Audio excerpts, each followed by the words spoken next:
Bonjour à toutes et à tous et bienvenue dans ce 8e ProTip JavaScript. C'est vraiment un ProTip assez court aujourd'hui autour des méthodes from et fill de Array. J'ai eu envie de faire cette petite vidéo simplement en constatant que dans beaucoup d'articles récemment, je voyais un petit peu copier-coller ce genre de syntaxe. Là, comme ça, par exemple, hop. Voilà, on va regarder un petit peu ce que ça donne. Voilà, ce genre de syntaxe. Array.from, parenthèse, accolade length 2.10, fill 42 ou fill évidemment d'autres valeurs, false, chaîne vide, etc., etc. Et ça m'a interrogé parce que cette utilisation-là, finalement, elle n'est pas optimale. C'est intéressant de voir qu'il y a from et qu'on travaille avec length directement, mais pour un fill, c'est pas adapté. Alors ce qu'il y a, c'est qu'en fait, Array nous permet depuis toujours, vraiment, mais depuis le tout premier JavaScript, d'initialiser un tableau avec une longueur prédéfinie. Il suffit d'utiliser Array en tant que fonction, comme ça. En revanche, ce qu'on peut remarquer quand on fait ça, c'est qu'en fait, on obtient vraiment le tableau clairsemé, le sparse array ultime. C'est-à-dire un tableau qui certes a une longueur, mais dont aucune des cellules n'est réellement définie. C'est pas simplement que ces cellules sont là, mais à undefined, c'est qu'elles ne sont en fait même pas là. Si je lui demande, tiens, est-ce qu'il y a la position 2 là-dedans? Il va me dire non, non, il n'y a pas la position 2. Et de fait, si je commence à faire, tiens, je sais pas moi... ce tableau-là, qu'est-ce que ça donne? C'est la chaîne vide, en fait, parce qu'il n'y a aucune cellule qui est définie. Et donc, traditionnellement, on va remplir ce tableau avec un fil. Vous voyez qu'ici, hop, j'ai bien mon tableau longueur 10, avec donc 10 fois 42, donc 10 cellules définies à 42. Et du coup, lorsque vraiment on est sur une valeur fixe, c'est plus concis, plus rapide de faire comme ça, juste array la taille, fil, que d'aller faire un array from, length, etc. D'accord? Maintenant, lorsqu'on veut des valeurs variables, ou lorsque on veut calculer des valeurs dérivées d'après les valeurs d'origine, en effet, array_from va être plus intéressant. Il prend normalement un itérable, donc n'importe quel itérable, ça peut être un map, ça peut être un set, ça peut être une node list issue du DOM, ça peut être une string, auquel cas on a une itérabilité Unicode sur les code points complets, ça peut être vos propres itérables à vous, ça peut être des itérateurs renvoyés par des itérables, ça peut être ce que vous voulez. Ça peut aussi, si c'est pas un itérable, être ce qu'on appelle un array-like.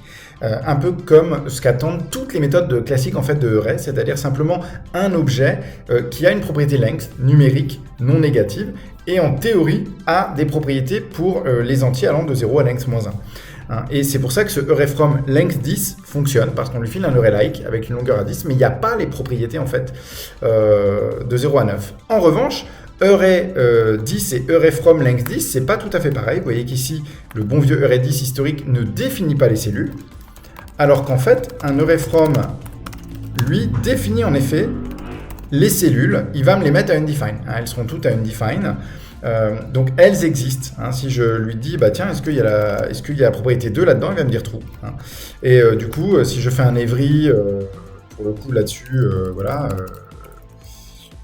où les prédicats enverraient false, du coup non, every est false. Si je fais un sum avec un prédicat qui renvoie true, ça vaudra true. Si je fais un map, ça va m'envoyer des choses, etc., etc. On a vraiment un tableau dont les cellules sont définies avec array from. Par contre, c'est un petit peu dommage de mettre un fil là-dessus parce que même si c'était pour faire un fil en fait, déjà on a vu qu'il vaut mieux utiliser array avec le nombre, mais c'est dommage de le faire en deux temps comme ça parce que le array from va faire une première passe, créer d'abord un tableau, et le fil va refaire une deuxième passe. Alors que tout l'intérêt de array from, c'est qu'il a justement un deuxième argument qui est le mapper. D'accord, il a un argument ici, on va mettre 42, voilà. Qui est le mapper, et cet argument, je descends à 5 pour que vous voyez mieux, ce callback il va recevoir dans ses arguments la valeur, bien sûr. Alors là, moi mes valeurs elles sont undefined par défaut, donc ça ne sert pas à grand chose. Je vais mettre U pour undefined, et il va recevoir la position en deuxième. Et du coup, on pourrait dire, tiens, je vais mettre la position. Et auquel cas, j'ai un tableau, voilà, où si je veux démarrer 1, 2, 3, 4, 5, voilà, j'ai un index plus 1, ou alors je vais faire, tiens, voilà, x2, 0, 2, 4, 6, 8, etc. Donc, on peut, à la volée, en même temps que on consomme l'itérable ou que on part de l'array-like avec son length, machin, on peut calculer des valeurs. Je pourrais dire, tiens, par exemple, même, voilà, je fais un tableau de valeurs aléatoire, hein, pourquoi pas. Voilà, math random, hop, voilà, un tableau avec 5 valeurs aléatoires. On peut imaginer absolument tout ce qu'on veut avec ça. Et donc là, lorsqu'on a des valeurs, soit quelconques aléatoires, que ce soit du crypto, du math random ou n'importe quoi, ou dérivées en fait d'une valeur d'origine ou simplement comme ici d'une longueur, EUR-et-FROM est plus intéressant. Dans l'article qui est associé à cette vidéo, que je t'invite largement à consulter, il y a même quelques petits exemples, comme une fonction style le range de Lodash, qu'on peut assez facilement écrire avec un EUR-et-FROM bien pensé.